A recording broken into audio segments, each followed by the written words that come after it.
everyone. Welcome to this week's hashtag Finance Friday. This month, we've been talking all sorts of things about business process automation, and I am super excited to be chatting to Queen Ndlovu. She is the founder of QP Drone Tech, and she's all things drones, like manufacturing, services, all sorts of things. But before I steal your thunder, Queen, go ahead and just tell us a little bit about yourself and about your business that you're running. Thank you so much, Christine, for inviting me and for being my role model as well, because I see how you run your business is very automated, Yes.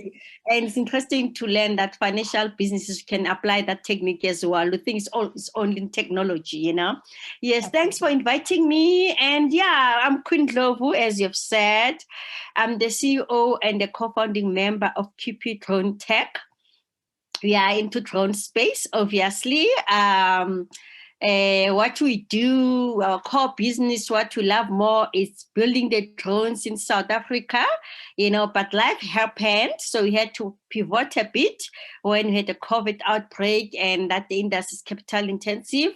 We're pushing services for now, but we still doing manufacturing on a lower scale, but you are more into services. And also we are into using drones for social impact, through a vehicle called South African Flying Lab. So when you hear South African Flying Lab, it's a license that we got as QP Drone Tech to offer drone space to plow back into the community, how to run projects using drones, and how to train youth and young people on the drone technology, using robotics, using drones and all of that. Yeah, in a nutshell, that's me, and that's what the company I'm represented is doing. Thank you. Amazing. Thank you, Queen. I love how you guys are getting involved in the social impact space as well. I think it's so important that we are contributing to the community in that sense, right? And giving kids that don't or wouldn't ordinarily have an opportunity to be exposed to this type of technology. I think it's really important. So well done. Keep going. And I'm super excited to see what you guys are going to be doing in South Africa with Flying Labs. But tell us a little bit more about how you got involved in the drone space. Like, why are you so passionate about it? Yeah. Okay. The truth is that I've been involved in business for a long time. And before I went into drone space in 2018, I've been running other small business in training and consulting for about 22 years. But in 2017, I decided that, the space is becoming saturated. Let me try something different. And everybody was beginning to talk the language of technology, that business that are not embracing technology, they won't survive, in the next century. So I thought, okay, that's a space that one needs to explore. But also I knew of my limitations, that for me to leverage on that, maybe I need to go to business school, to learn what are the technology that should be trending, And I went to West Business School, and I'm happy that one of the modules did expose me to different technologies. But as you say, I chose drones because that's the one that interested me more. And for me, I also learned that a few countries that time that were pushing the drone technology and they were kind of leading. It was China and others, So hence, immediately after I completed my master's in entrepreneurship, I immediately went to Shenzhen, China. Shenzhen is kind of like the Silicon Valley of America, where all the startup and the high tech is happening. So I was fortunate that I was based there for 6 months to learn more about the industry of drones. So when I came back at home, obviously I wanted to implement what I've learned there. Yes, thank you. That's amazing. I think that experience in China must have been amazing, just because I think that they are so much further advanced. I would go back. I can imagine. But Queen, tell us a little bit more about the most common ways that we can use drones to create or to automate processes. Like, we've been talking about business process automation this month. And I think drones are one of the ways or one of the tools that we can use to make sure that we are automating processes. Tell us a little bit about the applications that you are specifically finding in the drone industry. Yes, and that's what it's so different from other technologies, because you can use in multiple applications, For instance, you can use drone for security surveillance. Like, we got a small assignment last where we are actually surveying the client's asset, because of the riots that occurred before, the clients wanted an aerial view, what's happening in their vaccine queues, So we thought that you can use drones for security surveillance, So you can use that for security, secure the infrastructure, for public order policing as well. You can use drones that can fly, checking what's happening with the people that maybe they're not happy or they're in riots. But also you can actually add another payload of communication. We're saying drone can broadcast messages, telling the police what's happening there on the ground. Unlike before, people were using helicopter. It was not effective enough, and it was not fast enough, and it was a very costly intervention to monitor people when there's some challenges, So you can use drone for security surveillance. You can use drone for cargo delivery of drones. Like now we have a problem with vaccine as well, transportation of vaccines, COVID vaccines in rural areas. But drone has become an interesting technology where you can watch. When I'm talking about the payload, is one of the features, the software features of the drone. You can add a payload where it can actually assist the drone to deliver a COVID vaccine, from one point to another, especially in rural areas where you find that the road infrastructure is not user-friendly, it's mountainous, but drone can fly and transport those drones, food, like you're moving into a period where you just order your food from McDonald's and the drone comes and delivers that next to your door. And South Africa has a problem with, you see, South Africa, for instance, has a problem with cable theft as well. You check the ESCOM of this world and the PRASA of this world.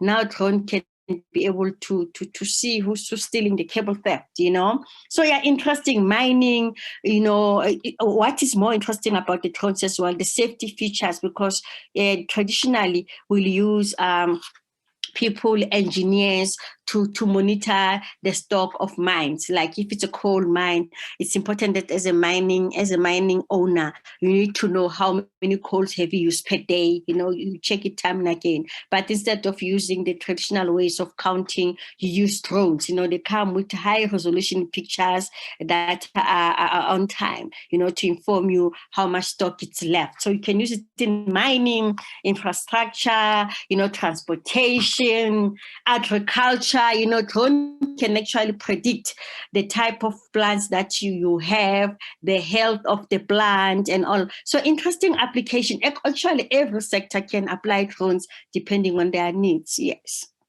That's amazing. I'm sure with the wide range of applications that come up, there are some disadvantages and maybe even some fears of how this may impact on the employment of people that are ordinarily in this space. Can you maybe just share firstly around the disadvantages and maybe also just address this employment issue? Yes, most of the common disadvantages is that South Africa, unfortunately, has become a late adopter in this technology. Hence, you see now the Ghana and the Rwanda of this world, they seem to be leading.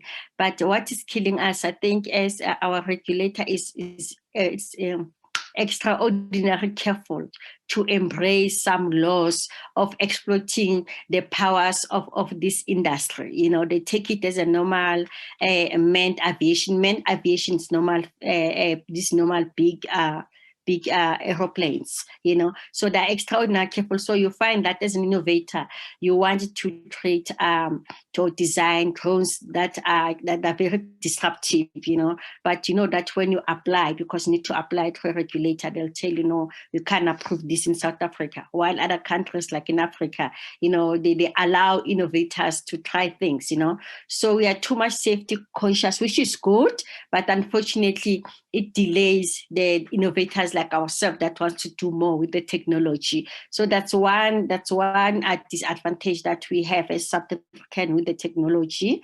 Saying that it's replacing jobs that could be done by people employment. It's a fair consent, but it's not necessarily true. Because it's a reality that as a country, we need to respond to jobs of the future, jobs that are relevant.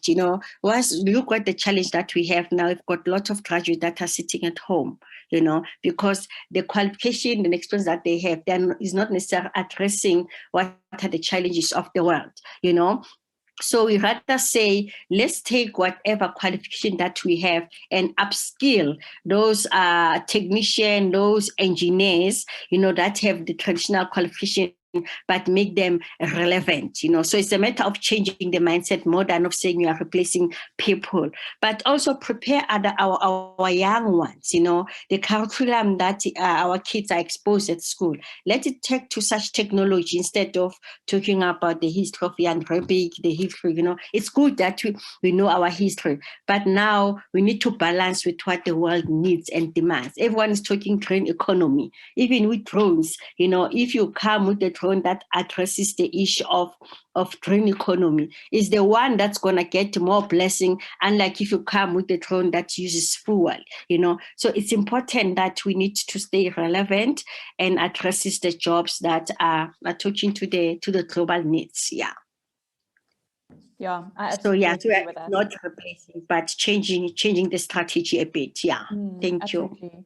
And I think we as employees or even as business owners, we need to be flexible enough to see, where technology is going and make sure that we are preparing not just our employees, but even the future employees of our business appropriately. Which is why I'm very excited about what you guys are doing with Flying Labs. Yes. And thanks for mentioning that. Can I interject? Thank you for mentioning Flying Lab, because this is, we all say Flying Lab, we want to close the digital divide. We've got our local communities that, as much as they like to tap into these tech industries, but they don't have the ways and means. So it's our responsibility as Flying Lab to reach out to the local communities, because we want to close this digital divide that we see. So it's important that organizations Flying Lab keep on pushing the social transformation agenda using drone technology, so that our people are not left behind. We don't want a situation that some kids that were likely to go into private schools, they're exposed to the technique, but people from our rural areas, township, they're left behind. So South African Flying Lab continues to remain relevant to reach out to close the digital divide. Yes. Absolutely. I love that. That's very exciting. We're just reflecting on the future of technology in general, but can you maybe just, as we close out this interview, tell us a little bit more about what your hopes and dreams might be, or what your outlook is for the future of drone technology, or within your industry? What do you think is going to be coming up, and how do you think we can leverage that in our businesses? Yes. To be honest, my wish in this tech space, I want to be an industrialist. I want to build these drones. For instance, I had a situation last week, where we had to abort our flight during the third day of flying. It was a security surveillance job, but we had to abort our mission of flying because it was windy. Sure. So my mission and my take has always been that we need to build drones that are compliant or accommodate our weather conditions as South Africans or as people in Africa, because we are a born global company. We are not loyal only to South Africa, but we are a global player in Africa and South Africa. So my ambition and my humble wish that one gets to achieve that we build drones that will be weather resistant, because it becomes a risk also for intelligence in our country, because the criminals are equally smart. They're playing with us. No, there's this technology that can see what I'm doing, but they know that when it's rainy or windy, the drones can't fly, Sure. So there's a gap that's being created there. So, but if we build drones that are customized for our environment in Africa, that like if it's too hot, we can still fly them. If it's raining, we can still fly them, But now with these gaps, it becomes a drop in the ocean. So building drones here at home, it's my wish. And also being an industrialist will create a lot of jobs. And also because as an industrialist, you have a factory somewhere, usually you are expected also to have an academy. For I'm saying, should it be lucky as QP Drone Tech to be able to build those drones, it will be coupled by Drone Academy, so that you have new kids, new players, new youth that get an opportunity to be reskilled on this new technology. So manufacturing, it's our prayer every day, and you know that as well. Absolutely. We I'm want very to build excited these for those drones, factories. because now we are Absolutely. importing. No. Let's go local while we can, right? I love that. Good. Cool. That was an awesome interview with Queen. I really, really enjoyed chatting to her, and I'm so excited to see what's going to be happening in the drone industry. So Queen, thank you so much for availing yourself and chatting to us. I look forward to our next opportunity to share. So until next week, we'll see you then. Bye-bye.